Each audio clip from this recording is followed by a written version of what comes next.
Hello, I'm Daniel, and this is my wife, Kimberly Graham. And we're your money mastery coaches. We work with high earning power couples to guide them to financial harmony in their financial communication. Utilizing the affluent synergy framework, even if you meticulously budget every expense and talk money to your partner. Find out more at theaffluentmarriage.com. We can't wait to help you live in love and walk in wealth.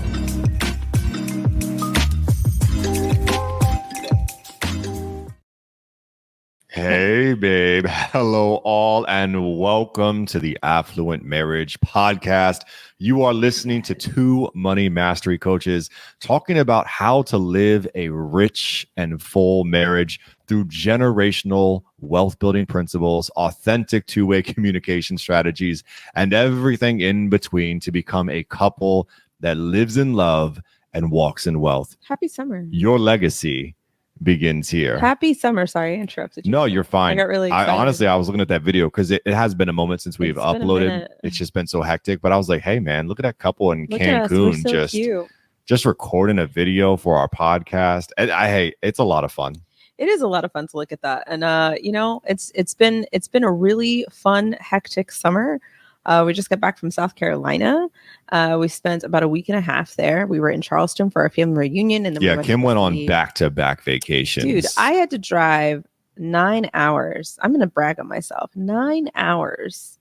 And I had my two crazy children with me. They're 4 and 7. And I had them in the back seat. And I drove all the way down to Charleston, South Carolina by myself. And I'm pregnant. And I had to fly to get there because I was still working. So I wrapped up my job, my summer gig, and then I flew to Charleston. So yeah, it was rough, sitting there by myself, going through security by myself. I mean, man, you got to just sit in the airport. I had to eat a meal by myself. By yourself. You got to sit at the airport waiting for your plane to be called. What did you do? It's a tough life. It's a tough life. Was it lonely? Just like looking at your phone and not having anyone? It was a tough life. I did a lot of texting. Wow. A lot of social media. Did anyone ask you for snacks or like? No, I did. I asked myself for one. Wow. And that was it. That's amazing. That's beautiful, a life. Right? Beautiful life. Beautiful life. So yeah, that's what happened over this past week. But then it was beautiful after we had a family reunion and that was amazing. Oh my gosh, it was such a good trip. I got to see one of my clients, which was really, really amazing. She's actually a dear friend of mine and we got to see her and meet her and I got to hug her and hold her. And it was just amazing to be able to see a client. And we went to this dope breakfast joint in Charleston.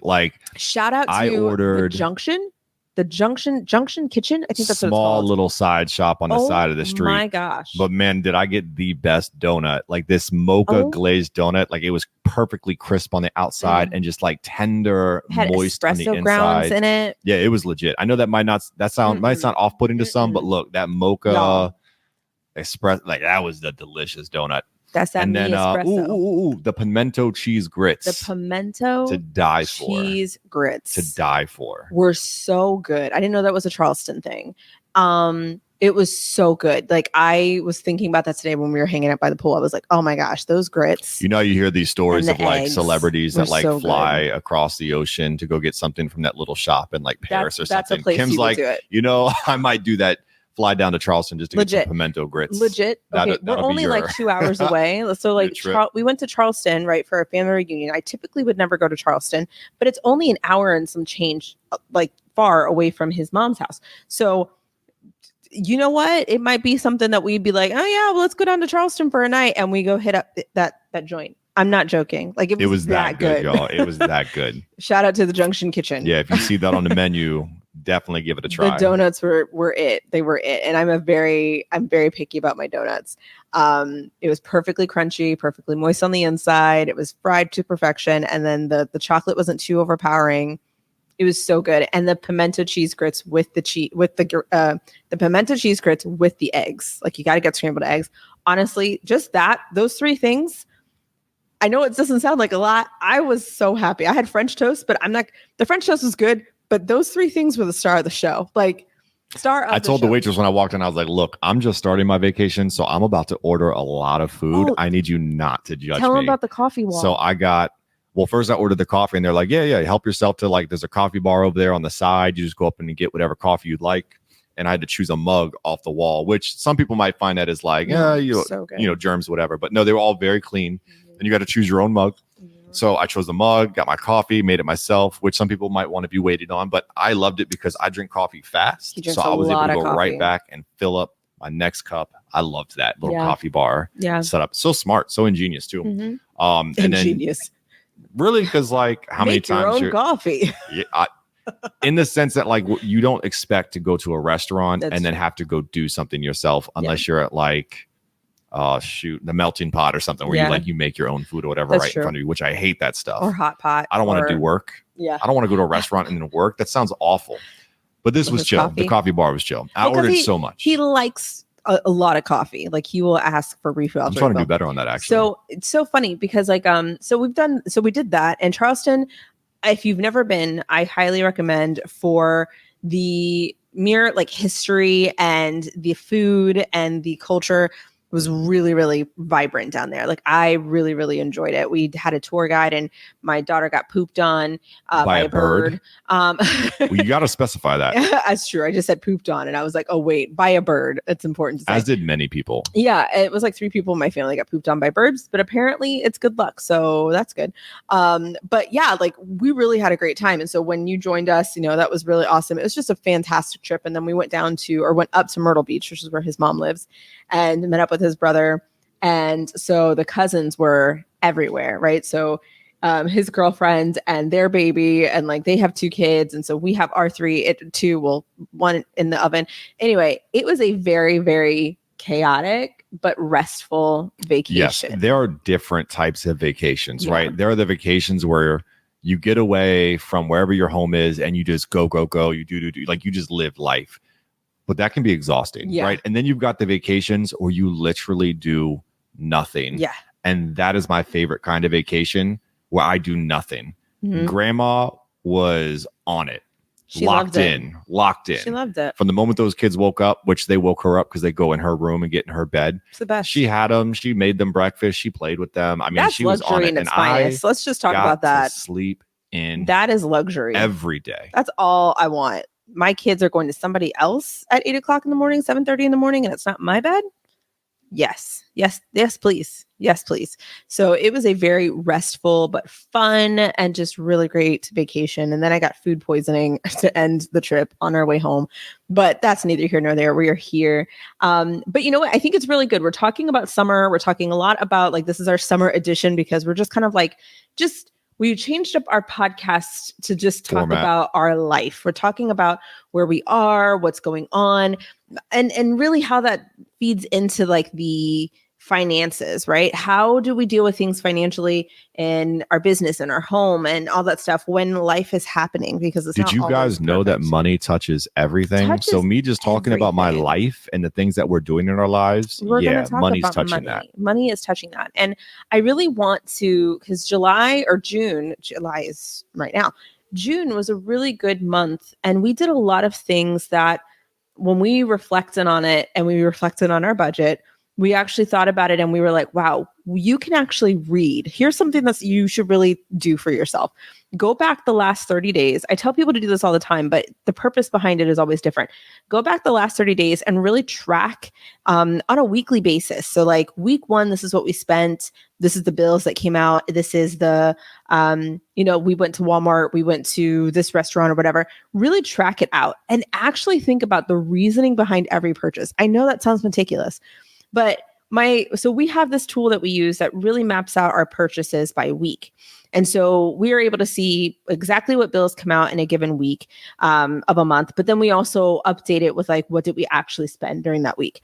And when you look at it, it literally reads as a diary of like the things that we value, right? So this past month, we did a lot of, traveling, yes, but we also did a lot of things that were valued to us. So we went to brunch with a couple of friends and we spent a good $200 on going out with our friends, going to experience a new like brunch spot. And we went to DC. It was like by the wharf. So we really enjoyed ourselves there. And I love seeing that on our budget, like when we update it, because it shows that like our values are being seen. And there wasn't a ton of like tiny little like random things. Like sometimes people look like my clients will look through when I ask them to do this exercise, they'll look through the last month and they're like, why did I even do that? Like, did I even need to go to Dunkin' Donuts 10 times this week? Like, why did I do that? And they kind of, you did. Did you do that this past week when I was working at Rankers Camp? For sure. So here's the deal. At the end of every school year, I'm an educator. I get teacher gift cards. And for the most part, I mean, I've got my parents pretty well trained at this point to give me Amazon gift cards. I had to fill out this PTA form that said, what are your likes and interests? And even for like, what's your favorite color? I wrote Amazon. So for every single line item, what's your favorite food? Amazon. What's your favorite chip? Amazon. Drink? Amazon. So they get the picture. They know what to get them. But I do still get some Dunkin' Donut gift cards. So every day while I was working at camp, I needed a coffee fix. But you use gift cards, right? But like, for sure, I had to use them. Typically, if you're using your cash, you wouldn't do that. No. Maybe once or twice a week if you're doing something extenuous like being outside. Right. I'd say during this past school year, I probably during like the school day, because I make my own coffee at home, I probably ran to Dunkin' less than 10 times the whole school year. And so when you think about that, right? So if you go through, typically what a lot happens with my clients is they go, why did I do that every single week? I'm noticing a habit here. And they kind of have that feeling in the bottom of their stomach or the pit of their stomach where they're like, oh, that's really annoying. Sometimes they don't. And they're like, nope, this is totally in line with my values. And I'm like, good for you. I'm happy you feel that way. How can we make sure that we kind of get ahead of that so you can always make sure you have cash flow for that and all the other things that you enjoy? But occasionally there are people who see certain things on a weekly basis, a habitual basis. They see this and they go, oh my gosh. And we want you to be able to have conversations with your spouse without feeling like, oh my gosh, we spent this and it makes us like sick to our stomach. Like that's the worst, to go home and feel like we shouldn't have done that. Right. But it felt so good to be like, we're going to an all-you-can-eat brunch. It's gonna be like $200, and we're just gonna have a good time. We're gonna enjoy the experience of eating amazing food, having good conversation, and taking really bomb pictures in the area, and just enjoying ourselves. And I think that comes in alignment with like understanding your values. Yeah, I wish we would have went like 2 weeks later because Gordon Ramsay was at his Hell's Kitchen joint. We missed that. But look, you said a lot of things. If you are someone who tracks their expenses for the last 30 days, or you are someone who tracks your weekly expenses and you review it, man, I freaking love you. Like that is a very rare thing for someone to do that. So if one of our listeners is doing that and you are very familiar with your transactions and you track your expenses, you are definitely someone that I want to talk to, because you're someone I want to network with and be around. Like my social circle, it's not that you have to make six figures to be in my social circle. I mean, it's going to be like that one day. Yeah. But the biggest thing is, are you aware of your finances and can you have those financial conversations? Yeah. I love that I can just talk to my friends about finances and it's such an open, easy, effortless conversation. Like that's the kind of person that I bring into my social circle. So if that's you, first of all, I freaking love you and I'm proud of you. Keep staying on top of your finances, keep tracking, keep going through it. You've got this.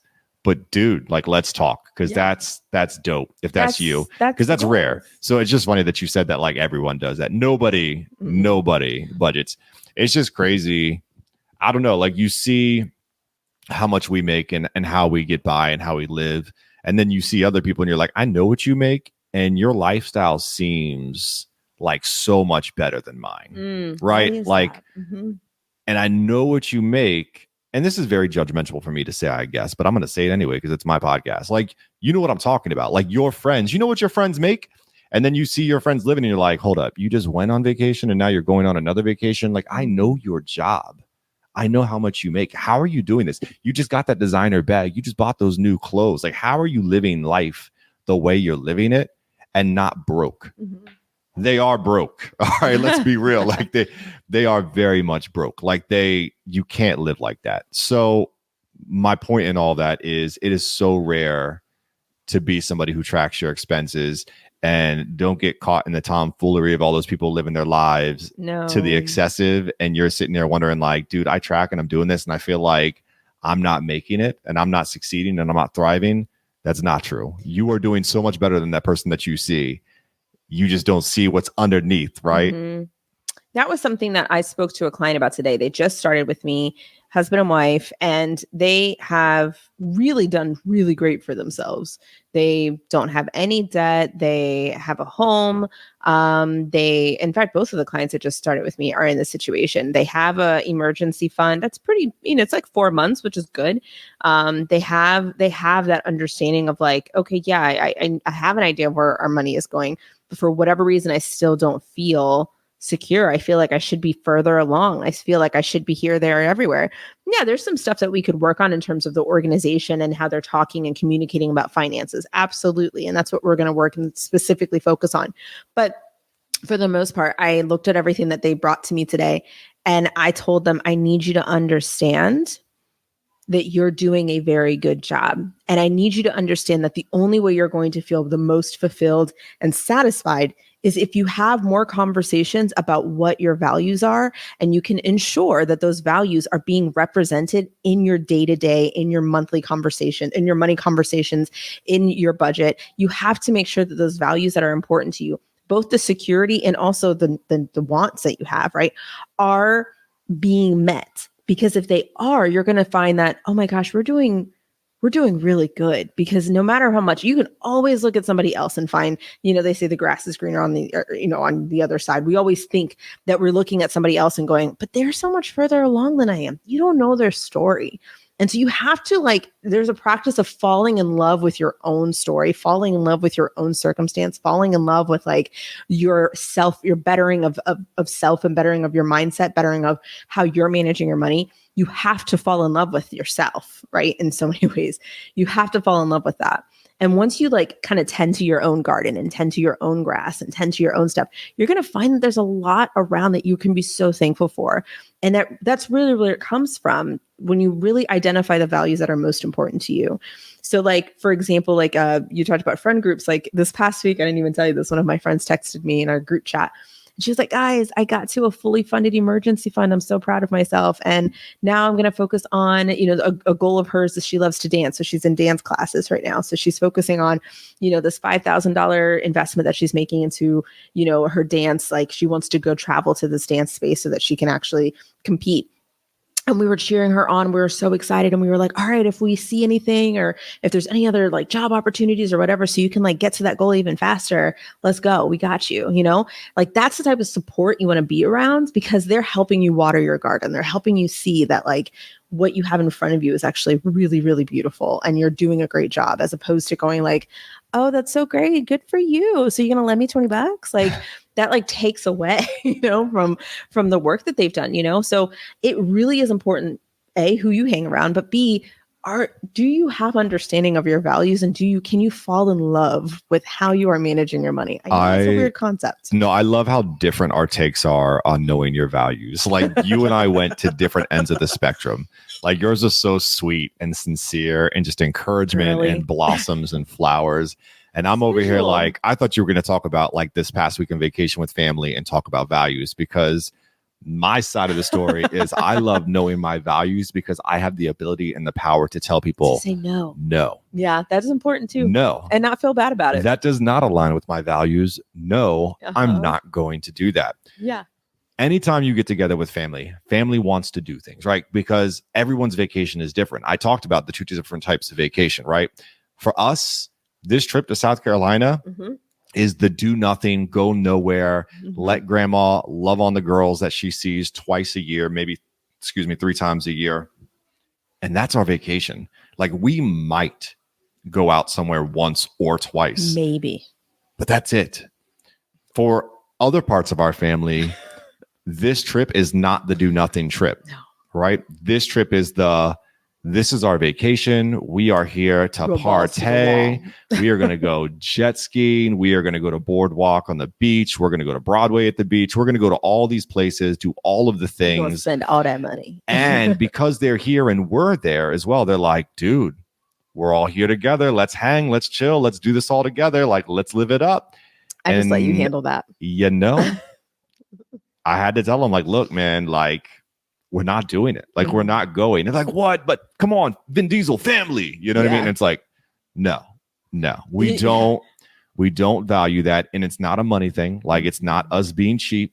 It's not us being frugal. It's not us, saying it's not in the budget. Because truth be told, if we wanted to do it, we could do it. Yeah. That's not the point. The point is we don't value that. And when you know your values and people say, hey, I would love to do this thing with you. And if it aligns with your values, you get to tell that person, I would love to do that. Let's make it happen. Yeah. And if it doesn't align and someone is like coercing you into something and making you feel guilty and making you do things you don't want to do, you have the ability and the power to say no. And there's a lot of emotional power. That's how you spend without regret. Yeah. Because you know your values. Because how many times do people go, man, I bought this thing, I went on this trip, I went to this thing, and I didn't even want to go. And like, then I got suckered into like this thing. And then everybody went, I mean, I've been there too, right? Then we got suckered into this thing where I had to go and like spend an additional amount of money for this upgrade. I didn't even care about the upgrade. I didn't even want to go to begin with. And I had the most miserable time. And now I'm out $250 because I didn't even want to go in the first place, And these are things that happen all the time, right? Friends group. Like I go out with my girlfriends from college. If these girlfriends from college are listening, I want y'all to know that happens all putting the time. Kim on a scooter was the dumbest idea y'all ever did. Luckily it was cheap. She hated scooters. She didn't want to be on that motorized scooter. No. She said no, and y'all still made her do it anyway. So she pettily, passive aggressively went like 2 miles per hour on that thing the whole time while you guys zipped and zoomed. Don't do things, Kimberly, that you don't want to do. Let your no be no. Know your values. If you don't value motorized scooters, don't do it. I do not value motorized scooters. I was done with that trip after that moment. But it was a good and thing. She does love those girls. Still talks to them today. Love them. But the scooter was a hot mess. But they did the same thing too. They were just like, oh, but girl, we're doing this together. And I'm like, we did all sorts of things together. What are you talking about? We went out all last night in Nashville. We did all this stuff. We sleep in the same room. We're going to breakfast every morning together. We've been together. You guys go wherever you want to go. I will Uber and meet you there. Like, this is not me being passive aggressive or not being like, like, not that I don't love you. It's, I don't want to go. Like, I don't want to be on a scooter. I'm not comfortable. There's so many reasons. I'm having like trauma just thinking about it because it was a really traumatic. I hated it so much.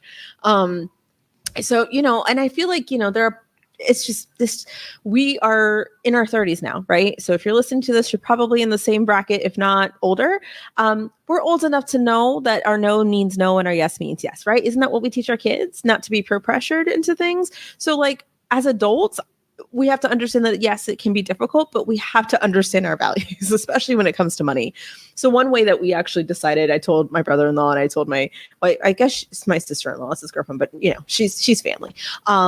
And I told her, I was like, listen, you and I are the ones that plan, because whenever we're talking about stuff to do with the family, it's always us talking. So I was like, listen, but when we do this next year, we need to send out some type of questionnaire. We need to kind of do some planning of like, what is it that you guys want to do? Because fact of the matter is their family makeup is different than ours. We have younger kids, they have older kids, right? You guys are going to want to do more of the action-packed things. And I want you to do that. But please understand that we're not going to do all that. Our girls aren't interested. They want to be home. They want to ride on their bicycles. They want to be on scooters, and they're perfectly fine with that. But there are certain things that we would love to join you with. If we talk about it beforehand, then that can negate some of these, some of this misunderstanding of what do you want to do and why don't you want to do it and all that stuff. And it can be planned for.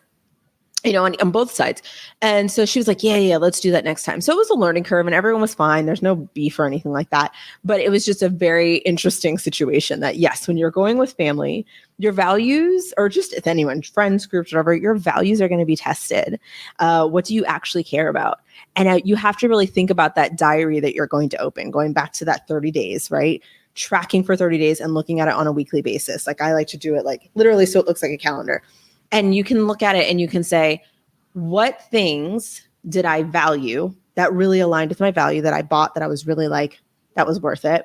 And what things can I look on my budget and go, that was not a value of mine? How do I make sure that my month is completely full of things that I value, things that I care about, things that I would love to sink my money into? Because when you do that, you're going to feel so much more fulfilled in where your money is going. And it's going to be easier for you to say no because you love the idea.